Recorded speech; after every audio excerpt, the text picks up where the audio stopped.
নমস্কার বন্ধুরা, ESDO special YouTube চ্যানেলে আপনাদের সকলকে স্বাগত জানাই। আর আজকের খুব ছোট টাইম নিয়ে অল্প দু একটা কথা বলবো। আজকের আমরা আলোচনা করবো, দেখা যাচ্ছে খুব ভারী বর্ষা হচ্ছে, আপনারা ছাগলকে তো অনেক সময় কী করেন, বর্ষা হলেই ঘরে তুলে দেন, মানে ভিজাতে চান না। স্বাভাবিক, এটা ঠান্ডা লাগার ভয় থাকে। কিন্তু তাহলে একটা দিন দেখা যাচ্ছে সারাদিন বৃষ্টি হচ্ছে, তাহলে আপনারা যদি একই ঘরের মধ্যে সারাক্ষণ রেখে দেন, তাহলে সে সবার তো আর ঘরে পাটা করা নেই।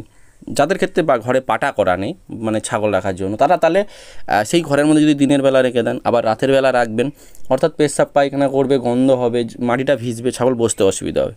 তাহলে এর অল্টারনেট হিসাবে কী করা যেতে পারে?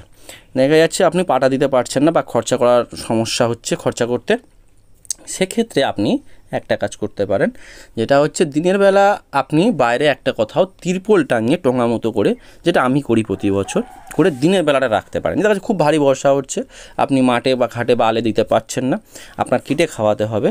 বা অনেকে আছেন যারা মাঠে ঘাটে না দিয়ে শুধু কাটা ঘাস খাওয়াতে অভ্যস্ত বা কাটা খাবার বা তোলা খাবার দিতে অভ্যস্ত, সেক্ষেত্রে আপনারা বাইরে একটা আলাদা জায়গায় তিরপল দিয়ে একটা টোঙা মতো বা একটা ছোটো ঘর মতো করে রাখলেন আলাদা করে, আর রাতের বেলা আপনি যে ঘরটায় রাখেন পার্টিকুলারলি সেই ঘরটায় রেখে দিলেন। এই ক্ষেত্রে কী হবে, আপনাদের এই ছাগল দিনের বেলা এক জায়গায় থাকছে, রাতের বেলা অন্য জায়গায় থাকছে, এখানে ঘরটা যেমন পরিষ্কার থাকবে তেমনি ঘরটা শুকাবে। বর্ষার সময় যদি এক জায়গায় দিনের বেলা রাতের বেলা পেশাব পায়খানা করে, তাহলে কি ওটা ভিজে থাকবে, শাঁসাতে হবে, সর্দি কাশি জ্বরটা ধরার ভয়টাও বেশি থাকবে। এক্ষেত্রে ছাগলেরই রোগ আসবে, খামারির লস হবে। অর্থাৎ চেষ্টা করতে হবে যে দিনে আলাদা জায়গায়, রাতে আলাদা জায়গায় রাখলে, এই দুটো জায়গা আলাদা আলাদা থাকলে তাহলে ছাগলটাও ভালো থাকলো, সেক্ষেত্রে আপনারও সুবিধা হলো। ছোটো তিরপল টাঙিয়ে ছাগল ঘরের পাশেই বা সামনে বা একটা চালা মতো লাভিয়ে দিলেন, দিনে রাতের জন্য আলাদা আলাদা করে পার্টিশন। এটার ক্ষেত্রে কী হবে, খুবই সুবিধা হবে, হেল্পফুল হবে, খরচাও কম হবে। একটা তিরপল দিয়ে শুধু লাভিয়ে দেবেন। এইটা যদি করা যায় তাহলে কিন্তু দেখবেন অনেকটা উপকার হবে। এক্ষেত্রে আপনারও সুবিধা হবে, আর যে ছাগলগুলো থাকবে তাদেরও কিন্তু অসুবিধা হবে না। এইটার জন্য আজকের ভিডিও। চেষ্টা করতে হবে যে আমাদের সবসময় আর বিশেষ করে এই বর্ষাকালে আপনি দেখবেন পর্যাপ্ত খাবার হয়তো খাওয়াতে পারছেন না, আর এই টাইমটা কৃমির প্রকোপটা প্রচণ্ড পরিমাণে হয়।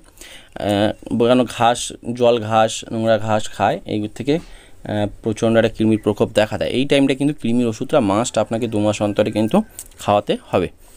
এই সময় যদি পারেন একটু লিভার টনিক, ভিটামিন এগুলো খাওয়াতে পারেন। সেটা শীতকালেও আমরা অনেক সময় করি, একটু ভিটামিন খাওয়ানোর চেষ্টা করি।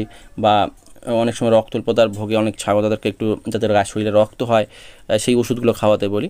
ঠিক আমি যেরকম এই যে গরু রাখার জন্য একটা দেখুন তিরপল দিয়ে বাঁশ দিয়ে একটা লাঠি করে তিরপল টাঙিয়ে রেখেছি, এই গরু প্লাস এ পাশে থাকবে ছাগল।